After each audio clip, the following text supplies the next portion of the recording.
Ecclesiastes 10:19, money is the answer for everything. The wisest man that collected wisdom, Solomon says, money is the answer for everything.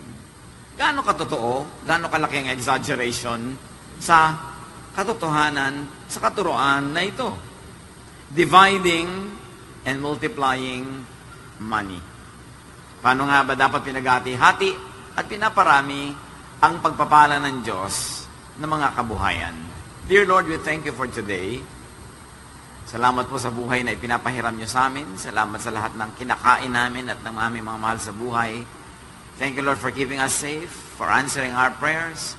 And thank you, Lord, for teaching us and enabling us to survive, to prevail in your name, and also to be victorious over our adversaries. Salamat, Panginoon, sa inyong patuloy na pag-iingat. At ngayon humihiling kami ng simpleng katuruan. Kayo po ang mangaral, maunawa, maipamuhay namin ang iyong katotohanan. Father, we ask you to be our preacher, our teacher and healer. In the name of Jesus, your Son, our Lord, we pray with thanksgiving. Dividing and multiplying money. Maraming katuruan sa Biblia tungkol sa pananalapi. At dapat maunawa ng mga anak ng Diyos ang mga magagandang katuroang ito. First of all, divide money. Money is meant to be divided. Money or its equivalent, any material thing that enables you to have buying power, purchasing power, might also be called money. So, laging hati-hatiin ang pera sa necessities. Malinaw dapat sa isang tao kung ano ang necessity, ano ang luxury, ano ang need, ano ang want. At dapat, hindi tayo nalilito. Pag nalito tayo kung ano ang necessity, at pagpalit-palit natin yung necessity sa luxury, sa wants, madalas kinakapos ang pera natin at nabubuhay tayo ng puro na lang kahirapan. 1 Timothy 6:8, if we have food and clothing, we will be content with that. That is necessity, food, clothing, shelter. Proverbs 24:27, put your outdoor work in order and get your fields ready. After that, build your house. Tingnan yung mabuti itong Proverbs 24:27. Sabi ganon, yung mga trabaho nyo sa labas ng bahay, yung mga bukid, unahin ninyo, ihanda ninyo, at pagkatapos doon, tsaka kayo gumawa ng bahay. Ang ipinapauna, production before consumption. Na pagka dumadating ang pera sa ating buhay, ang isipin mo, paano ko ito gagamitin para kumita pa yung pera ko ng more money? Hindi yung, saan ko kaya ito gagastahin? Paano ko kaya ito uubusin? Paano ako magpapasarap sa buhay? Hindi yung, may pera ako, anong pwede kong gawing itanim? O ang pagtatanim ay isang uri ng sagisag ng lahat ng activity ng tao na nakakaproduce ng pera o ng goods o ng services. Inuuna mo, pag meron kang kabuhayan, paano ito pararamihin? Halimbawa, may buto ka, may mga mais ka, inuuna mo muna magtanim bago kainin mo lahat yung mais na yon. Pagkakain mo, isang beses ka lang nabusog, tapos buong buhay ka ng gutom. So, meron kang kinakain at meron kang itinatanim sa mga buto para meron ka pang anihin sa susunod na panahon, patuloy ka pang mabuhay. Maraming mga tao, hindi sila nakakatakas sa cycle of poverty. Parang nakatali na lang sila sa karukhaan, kasalatan, kahirapan buong buhay. Kasi oras nakahawak ng pera, gastos ang iniisip. Party tayo, kain tayo sa labas, o kaya bumili tayo ng ganito, bumili tayo ng ganyan, bumili tayo ng kung maliit na motor, bumili tayo ng kotse, bumili tayo ng bahay. Pagkatapos yung bahay magawa, wala namang income, walang pera, na isasangla din, na ibebenta rin, wala't wala. Kaya ang inuuna mo dapat, paano pakikitain yung pera mo, para hindi lang minsanan magamit, may patuloy na income. So, laging hati-hitiin ang pera sa mga necessities, and then sa mga bagay na productive. Hati-hatiin din ang pera sa savings and investments, as we have been saying.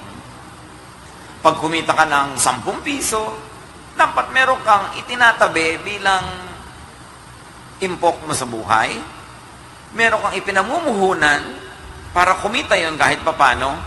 Hindi lahat ginagastos, ginagamit. Tapos bukas, nakatunganga. Proverbs 6:6-8, you lazy people can learn by watching an anthill. Ants don't have leaders, but they store up food during harvest season. Marami daw tayong matututunan sa mga langgam, panoorin lang sila.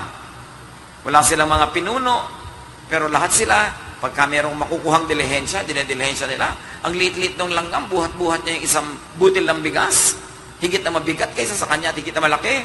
Tapos lahat sila, kooperasyon, linya-linya, pila-pila, nag-iipon sila.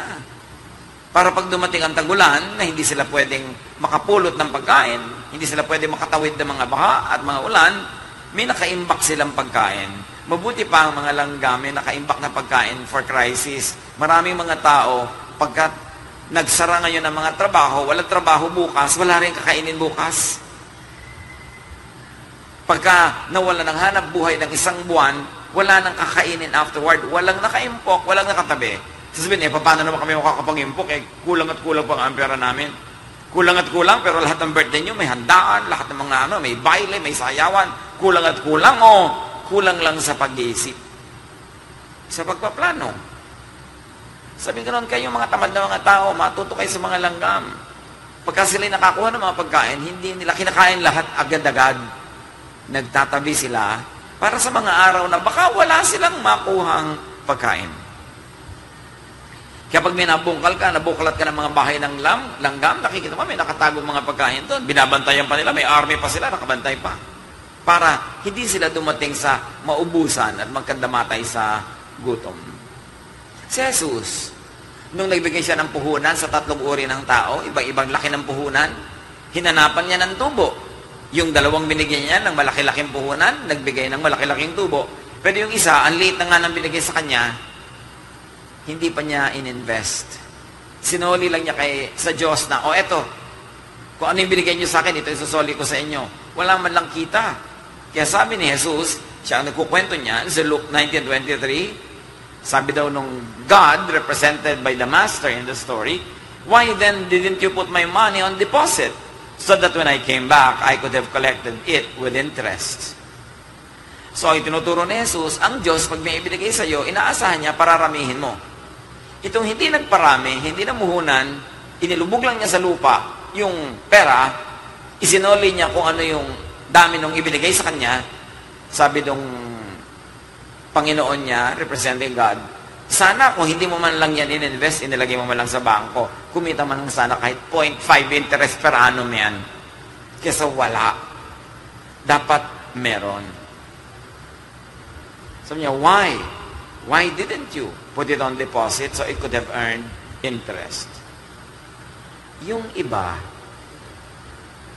hindi na nga nagkaka-interest yung pera nila, sila pa ang napag-iinteresan. Nadodoble ang kahirapan. May credit card ka, hindi mo babayaran sa oras. Tuwang-tuwa ang credit card company kasi next month sa billing mo, may interest na yon. Hindi mo na naman bayaran. Yung interest na dapat kinita nun, kikita uli ng interest at yung principal nun, kikita pa uli ng interest hanggang nagkalubog-lubog ka na sa utang. Meron akong kilalang isang pamilya, iniutang nila sa bangko ang kanilang titulo ng lupa at bahay ng halagang 2 milyon. Matapos ang ilang kurap, matapos ang ilang gabi at araw, 5 milyon na. Hanggang di na nila natubos ang bahay at lupa na ilit na. Dahil hindi nila nababayaran sa oras yung dapat ay bayaran. Siyempre, pag-iinteresan yan. Napakahirap nung nagtatrabaho ka, mangungutang ka, yung guhol ka, wala kang planning. Pagkatapos, mangungutang ka kung kani-kanino, ang laki ng interest. Kung nagtitinda ka sa karinderya, sandok ka ng sandok ng ulam, hugas ka ng hugas ng plato. Mula alas 6 ng umaga hanggang alas 11 ng umaga, lahat ng kita mo doon, pang-interest pa lang ng utang mo. Mamaya ka pa magsisimulang kumita ng para sa'yo. Hindi kasi napapansin ng iba yun na ang laking bawas sa buhay mo, yung interest. Kaya kung hindi ka rin lang makakabayad doon, time huwag ka na lang mangutang. Kasi lulubog at lulubog ka. Avoid na mapag-interesan. Pay on time. Credit card holders, pay in full. Kung ayaw nyo na kayo ay makain ng bangko. Napaka-importante, no? Avoid paying interest. It's a great waste of money, a great waste of energy, of effort, na yung pinaghirapan mong pera, ibabayad mo lang interest. So, laging hati-hitiin din ang pera sa enjoyment. So, dapat meron kang savings, may investment ka, and then meron kang enjoyment. Ang enjoyment, huwag natin dapat titingnan na parang luho, parang pagwawaldas o pagsasayang, because investment in emotional and mental health could become investment in physical health, and then in creativity, then in productivity. Ang taong nag-enjoy, nasasarapan sa buhay, maligaya, mas nagiging creative. At pag creative, mas nagiging productive. Pagka masaya ka, naliligayahan ka, nakaka-boost yan ang immune system. Naiiwasan mo magkasakit. Lumalakas ang iyong katawan, nakaiwas ka magpa-doktor, magpa-opera, magpa-hospital, malaking savings yun. Kaya investment din to keep yourself and make yourself happy. To enjoy in proportion to your income. Kaya dapat iniisip mo, gaano ba yung income ko, gaano kalaking pang-enjoy ko dyan, gaano kalaki ang pang-savings, pang-investment, gaano kalaki ang pang-basic necessities. Iniisip at pinaplano yon. Because if you fail to plan financially, then you plan to fail. Kailangan may balak, may plano. Ecclesiastes 10:19, a feast is made for laughter, wine makes life merry, and money is the answer for everything. Gaano karaming problema nyo ang kayang solusyonan ng pera? Ang dami, di ba? Ang hindi mo lang masolusyonan ng pera, yung mahal kita, mahal mo siya, mahal niya ay iba. Ang hindi talaga nasosolusyonan ng pera. Pero halos lahat ng iba pang problema, may katapat lang pera. Kaya dapat ang tao maingat sa paggawa, sa paghawak, pagpaparami ng pera. Para marami sa mga problema niya, malutas. And if a problem has a price tag, it is still not a very difficult problem. Ang mahirap na problema yung walang price tag. Katulad nung mahal mo siya, di kanya mahal. Wala talagang price tag. Problem yon.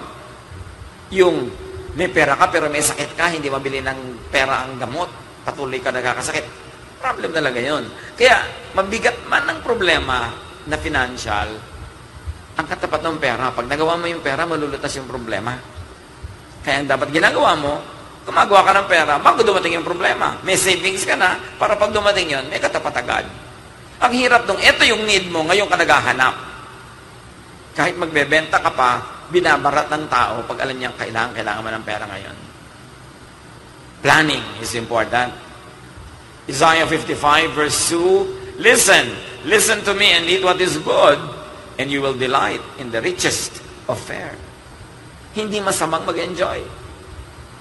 Gusto ng Panginoon na nag-enjoy tayo, pero dapat sang-ayon sa ating kinikita. Hindi enjoy ka ng enjoy dahil hinihingi mo ang kinikita ng iba. Nakaasa ka lang sa iba. O ninanakaw mo pa, yun ang maling enjoyment. Pero yung kinita mo, you earn it, you should enjoy. God wants you to enjoy in proportion to the income that you make. So create a climate, an atmosphere of delight, not of pain. Ang daming problema, kahit sa mga bahay, may kinalaman sa pera. Bunga nga ng bunga yung nanay. Daloy, patayin mo yung ilaw. Hoy, huwag ka na mag-electric fan. Yan lang, pinaplansya mo pa, pambahay lang. Uy, ang pampapaligo mo, 3 drum na. Dapat 2 tabo lang. Bla, bla, bla, bla, bla, bla. Ang lakas mo naman magsabon, naglalaba ka lang, bula pa ng bula. Di ba lahat yan dahil sa pera? Kung yung pera, hindi malaking issue sa inyo, nabula. O, kaya mo mabula para masaya. Ang lakas niya mag-shampoo. Yung iba, babantoan pa yung shampoo, dadagdagan ng tubig para humaba ang gamit ng shampoo. Nasawsawa na yung patis, ibabalik pa sa bote. Dahil lang sa pera. Nag-aaway-away dahil naiwan mo ang electric fan ng 3 minuto, sinabunutan ka na ng nanay mo dahil pera yan. Kaya dapat, para mabawasan yung maraming gulo, kumita ng pera, tapalan ng pera ang problema, mas maluwag. Marami naman kasi sa atin, ang galing gumastos, pero hindi naman magaling kumita. Ang tanda-tanda na, pang-load lang sa telephone, hinihingi pa sa mami. 60 years old na yun, ha? Mami, pan-load. Tingnan mo, ay, senior na to. Pero wala pang pan-load. Anong ginawa mo sa buhay mo? Ba't di ka kumita? Dami-dami mong kinain pagkain. Kumpleto pa sa timpla. Tapos wala kang kita. Di ba mali yun? Laging hati-hatiin ng pera sa tithes and offerings. Napakaraming nagpapatotoo na sobrang lumuluwag ang blessing sa buhay nila pag faithful sila sa tithes and offerings. Because you complete the circle of giving and receiving with God. Ipinanganak ka sa mundo na walang dala ni anuman. So lahat ng gamit mo, ari-arian mo, suot mo, everything galing sa Diyos. That's why you should give back. Kasi may circle yan. Parang you inhale, you must exhale. Kasi ang kabigayan mo doon, halaman. Nag-inhale ka ng oxygen, galing sa halaman yon, exhale ka ng carbon dioxide para inhale naman ng halaman, gagawin niyang oxygen, i-exhale niya, kaya kayong dalawa may circle of giving. Kaya masamang mawala ang halaman kasi wala na tayong kabigayan. Ganon din ang circle of giving with God. Genesis 28:22, I will give back to you 1/10 of everything you give me. Kaya mga iba, hindi lang nagtatithe sila ng, sabihin mo, financial. They tithe the 3 T's, time, talent, and treasure. Kasi lahat yan galing sa Diyos. Malakay 3:8-9, ang walang kamatay ang katuruan tungkol sa bagay na ito. Sabi ng Diyos, you people are robbing me, your God. And here you're asking, how are we robbing you? You're robbing me of the offerings and of the 10% that belongs to me. That's why your whole nation is under a curse. So, alam niyo kung ba't kayo naghihirap? Kasi pati ako, iniisahan niyo. Ako na pinanggagalingan ng lahat-lahat, iniisahan niyo pa. So, kaya kayo naghihirap. Daig niyo pa isinumpa, sabi niya. At ituloy pa ito, subukan niyo ako, maging tapat kayo sa inyong tithes and offering. Pag hindi naman, lalo ako naging tapat at nag-umapaw ang pagpapala sa inyong buhay. It's part of wise economics to have a good circle of giving and receiving with God who gives everything. Ma-afford mo ba na makipagkasira ng relasyon sa Diyos na pinanggagalingan ng lahat? Lagi ring hati-hatiin ang giving, ang pera sa giving and sharing with other people. Isa yan ang sikreto ng mga taong maluwag sa buhay. Sila'y palabigay sa kapwa-tao. Yun namang sobrang wise, sobrang laging nanglalamang. Ang dami nga nila kumisang nakakahig, pero sa isang iglap, ubos. Nakakasakit, nasusunugan, ubos din, wala rin. Kasi merong basic law of life. And this is the law of balance. You give, you receive. Pag receive ka ng receive, you don't give, the system breaks down. It doesn't work that way. Proverbs 22 verse 9, the generous will themselves be blessed, for they share their food with the poor. Yun daw pala bigay, hindi pala tuos, sila ang tunay na magsasagana sa buhay, pagpapalain, kasi ang pagkain na hindi nila ipinagkakait sa mga gutom. At Ephesians 4:28, use your hands for good hard work and then give generously to others in need. In other words, produce surplus. Magtrabaho ka, kumita ka ng hindi lang sapat sa pangangailangan mo, kundi higit sa pangangailangan mo para may sobra na pwede mo pang ipamigay sa mga karapat-dapat na pakainin. Mga sobrang bata, sobrang matanda, sobrang may sakit, o sobrang inaalat sa buhay, tulungan mo. Napaka-basic, nung kinikita mo ang lahat ng kailangan mo, dapat sobra ang kinikita mo para may ipamigay ka pa. E di mas lalo namang mali yung hindi mo nga kinikita yung gagamitin mo sa sarili mong buhay. May kailangan kumita nun para sa'yo. That's not how it works. Kaya sobrang mga palaasa, hindi naman kahit kailan nagiging self-sufficient. Because we are compelled, we are taught by the Bible to produce more than we need so that we will have surplus to give away to deserving people. Usually very old, very young, and very sick. Pero yung hindi naman very old, hindi very young, and not even sick, Tapos binubuhay mo, kayang-kaya naman niya magtrabaho, pero hindi nagtatrabaho. Mali na yun. Sabi sa Bible, if anyone does not work, he should not eat. Pag able-bodied siya, malakas ang kanyang katawan, hindi siya nagtatrabaho, hayaang magutom. Hindi mo tungkuling pakainin yung batugan. Ang itinuturong pakainin natin yung mga may sakit, mga kapuspalad, mga nakakulong, mga sobrang dumaan sa mga paghihikaw sa buhay na hindi pa nakakaahon, sobrang bata pa para kumita o sobrang tanda na para magtrabaho. Yun ang itinuturo sa atin na tulungan. So, balansehin ang paghahati-hati sa pera.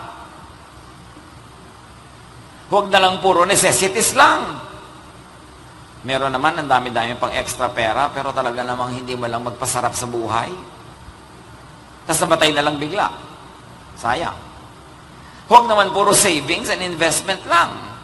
Save ka ng save, ang dami mo na save, bigla ka namatay ngayon. Ang nag-enjoy, iba. O kaya, huwag naman puro enjoyment lang. Inubos mo na sa saya, hubaba pa yung buhay mo, wala ka ng income. Ang haba mong gutom. O huwag puro sharing and giving lang. Meron naman ganun, puro share, give. Tapos wala siyang ine-enjoy sa sarili. Dapat balance. You spend for necessities, you save, you invest, you enjoy, you share, you give, you tithe, you make offerings, all of that. Kahit piso, pwede mong paghati-hatiin sa lahat ng yon kasi meron pang sentabo. In proportion, lagi. Proverbs 28:4, do not wear yourself up to get rich. Huwag mo daw sobrang gasgasin ang sarili mo sa pagpapayaman. Siyempre, it goes without saying, huwag mo rin sobrang gasgasin ang sarili mo sa pagtitipid, sa pag-iimpok, sa pag-i-invest. Yun namang iba, talaga namang invest pa ng invest. Dapat harvest time na. Mag-harvest ka naman. Tumigil ka muna ng katatanim kasi ang dami mo nang itinanim, ang dami mo nang ani. Hindi ka na nag-enjoy na umani. Tanim ka pa rin ng tanim. Dapat may balance ang buhay. Do not wear yourself out on anything. Sabi sa Bible, a man who fears God will avoid all extremes. Dapat balance. Hindi sobrang tipid, hindi sobrang gastos, hindi sobrang pahinga, hindi sobrang pagod. Gitna lang. Yun ang tunay na maka-Diyos. May balanse ang buhay. A little of this, a little of that. Enjoy everything in small doses. Halimbawa, bakasyon. You can have a grand vacation every 10 years, or 5 years, or 3 years, or every year. Depending on your capacity, and depending on what kind of vacation you have in mind. Pero dapat may bakasyon din kayo at least once a month. Once a week. Once a day. Once every hour. Ano mga bakasyon yun? Kayo mag-design. Nagtatrabaho ka halimbawa 8 hours a day. Every hour, magkaroon ka man lang ng 5-10 minute break. Look at a good scenery. Listen to music. Or just sit and relax. It's a vacation. It's rest. Yung iba, magtitipid ng pagkahaba-habang panahon. Tapos sa dulong na lang niya balak enjoyin. Yun nga, paano ko natapos na yung buhay niya bago dumating doon sa dulong iniisip niya. O kaya inabot nga niyang buhay yun, pero hindi na siya malakas. Hindi na niya pwedeng ma-enjoy. O isip ka ng isip ng vacation, tapos nung 9th year na, 1 year na lang bago mag-vacation, yung bulkan na gusto mong puntahan, sumabog na. Wala nang bulkan. So, sayang ang panahon. Dapat gumagawa ka ng mga mini vacation, mini rest, mini parties, hindi lang laging one grand party every 10 years. Mini parties, like may barbecue party ka, banana cue party with several people. Umimbento ka dapat, but you should have little of everything. Why? Why should you have little of everything every day, every week, every month, every year? Because you do not know if your life would be short or long. Di mo naman alam kung gaano kahaba ang buhay mo eh. Kaya anak, saka na tayo lalabas, saka na tayo magkakaroon ng get together. Busy ako ngayon. Ilang buwan na yon, taon na ang binilang. Sure ka ba na pag dumating yung araw na yun, nandun ka pa o nandun pa yung anak mo?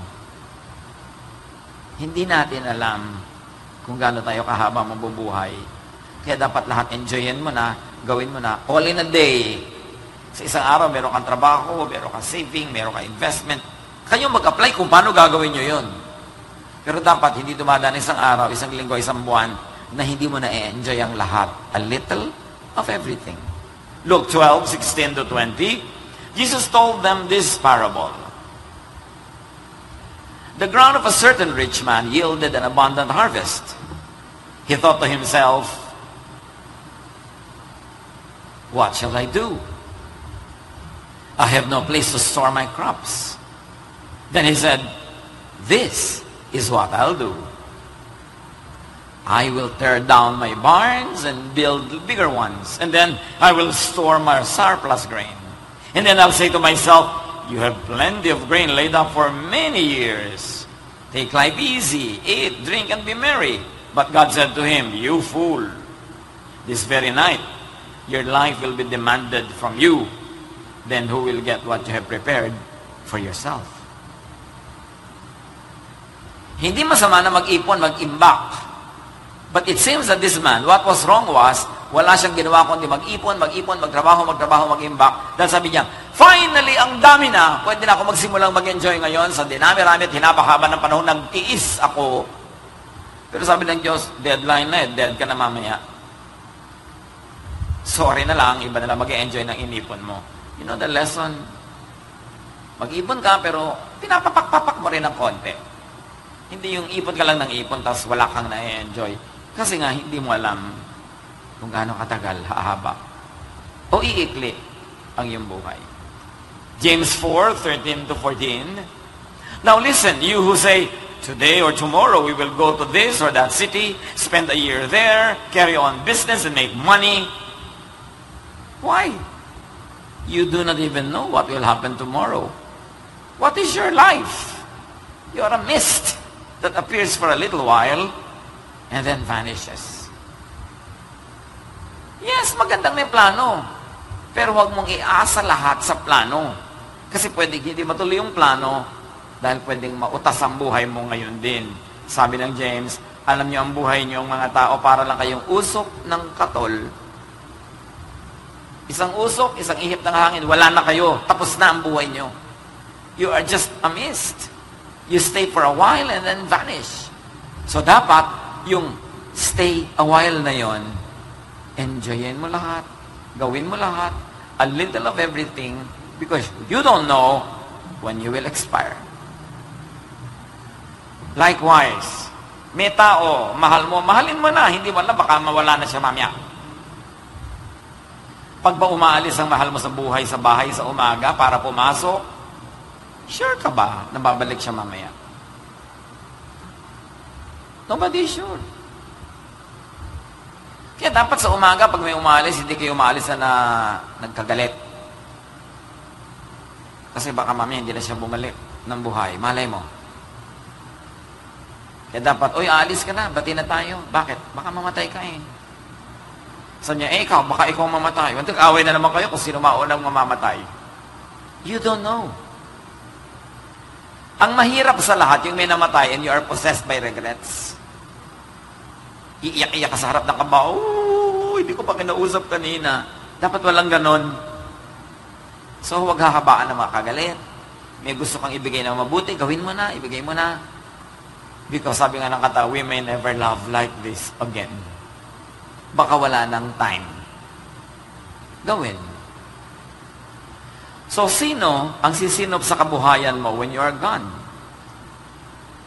Pag sobra-sobra ka nagpagod, hindi ka na nag-enjoy, namatay ka, sino mag-enjoy? Ecclesiastes 2:18-19. Itong si Solomon na nagpayaman, ang dami-dami niyang naipong kayamanan, ng problema rin. I hated all the things I had toiled for under the sun because I must leave them to the one who comes after me. And who knows whether that person will be wise or foolish. Yes, yet they will have control over all the fruit of my toil into which I have poured my effort and skill under the sun. Sa inyo, kinamuhian ko ang lahat ng paghihirap ko. Bakit naman?